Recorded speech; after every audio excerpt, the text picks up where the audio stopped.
All right, today we're going to talk about one of the most incredible women in all of history. Seriously.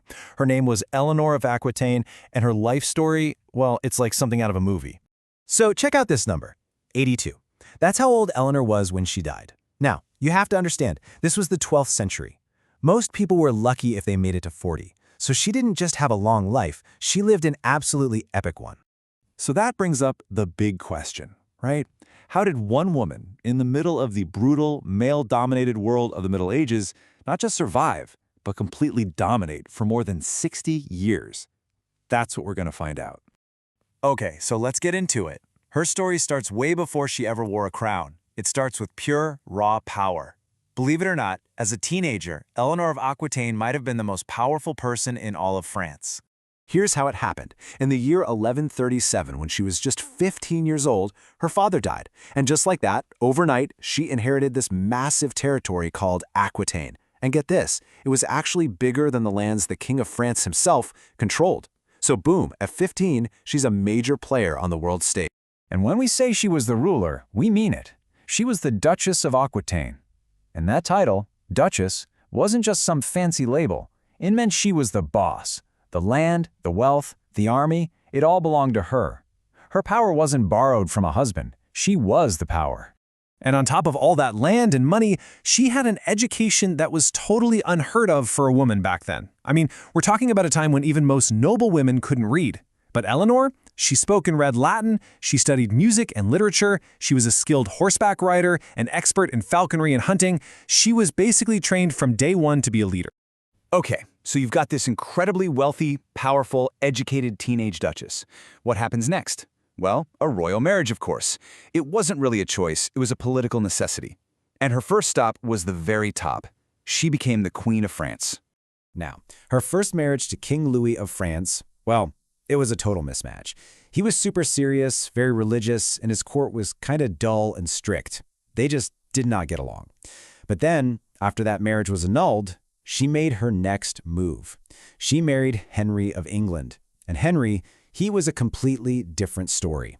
Energetic, ambitious, he was a perfect match for her, both personally and politically. And together, they became one of history's ultimate power couples. So, what happens when you combine her lands with his? Well, by marrying Henry, Eleanor merged her huge duchy of Aquitaine with all of his lands in England and another part of France called Normandy.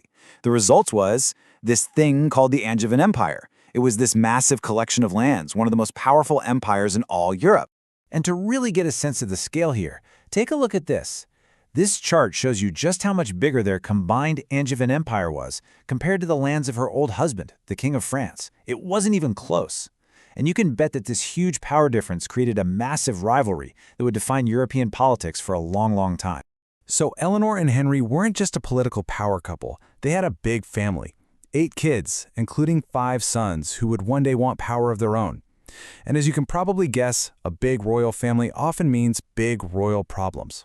It wasn't long before their own family drama threatened to tear the whole empire apart.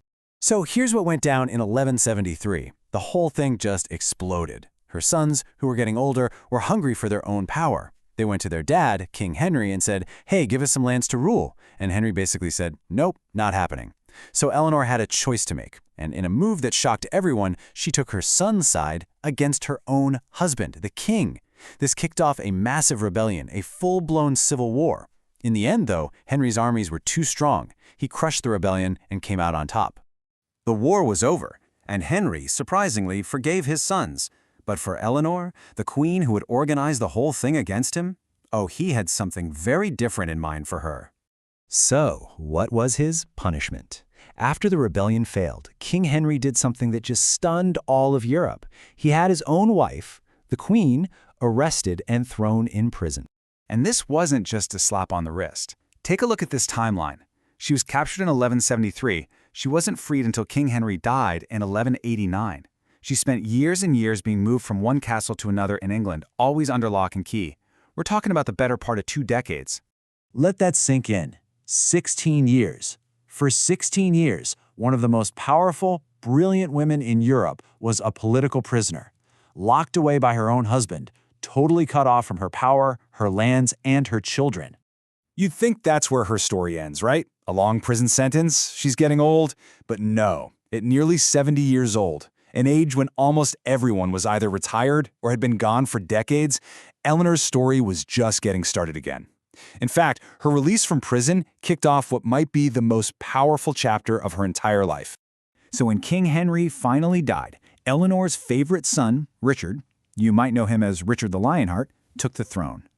And what was his very first act as king? He freed his mom. And not only that, when Richard decided to go off and fight in the Third Crusade, who did he trust to run the entire kingdom while he was gone? His mother. She became his regent, which is basically the person who rules when the real monarch can't. And boy, was she good at it. With Richard away, Eleanor was in charge, and her political skills were sharper than ever. She had to deal with her youngest son, John, who was trying to steal the throne. She put a stop to that. Then, disaster struck. Richard was captured on his way home and held for a massive ransom. Who raised the money? Eleanor. Who personally traveled across Europe to Germany to pay it and bring her son home? Eleanor. Absolutely incredible. And she just didn't stop. Even in her late 70s, she was still crisscrossing the continent on dangerous political missions. There was even a time when she was trapped in a castle under siege by her own grandson, and she held out until help arrived. Her energy was just off the charts. So when she finally passed away at the age of 82, she was buried in France, and the carving on her tomb is so perfectly her. You see, most tombs of kings and queens show them praying, but Eleanor's tomb, it shows her lying down, reading a book. It's like a final statement about who she was, a highly educated, powerful woman who valued knowledge to the very end.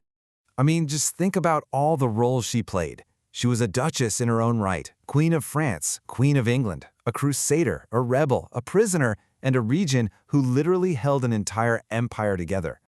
It really makes you stop and think, doesn't it? What does it take for one person's influence to last for more than 800 years?